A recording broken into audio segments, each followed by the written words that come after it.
કોઈપણ પરીક્ષા પાસ કરવા માટે તેની રણનીતિ શું હોય? તો કેમ છો મારા રેવન્યુ તલાટી અને પોલીસ કોન્સ્ટેબલના યોદ્ધા? તમને જણાવી દઉં, કોઈપણ પરીક્ષા પાસ કરવી હોય તો એને માટે તમારે રણનીતિ એવી બનાવવાની, પહેલાં તો 10-12 કલાક મહેનત કરવાની અને તેનો સિલેબસ જોઈ લેવાનો.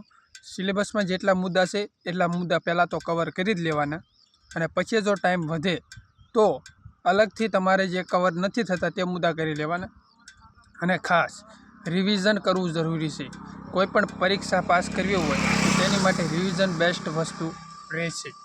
કારણ કે અમે પણ ઘણી બધી તૈયારી કરી છે અને ઘણા બધા ડોક્યુમેન્ટ વેરિફિકેશન કરવા ગયા છીએ, અને પણ નોકરી અત્યારે આવી ગઈ છે, પણ નોકરી અમારે કરવાની નથી. કારણ કે અમારા સપના હજી સાકાર નથી થતા.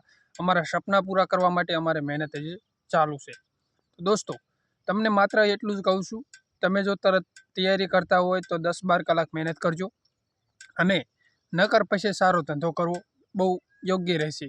કારણ કે અત્યારથી જો તમે ધંધે લાગી જશો તો તમારામાં તે આવડત આવી જશે ધંધો કેવી રીતે કરવો. 10 વર્ષ પછી તમને ધંધામાં બહુ સફળતા મોટી મળી રહી છે. અને જો તમારે નોકરી તૈયારી કરવી હોય તો 10-12 કલાક વાંચવાનું રાખજો. જય હિન્દ, જય ભારત.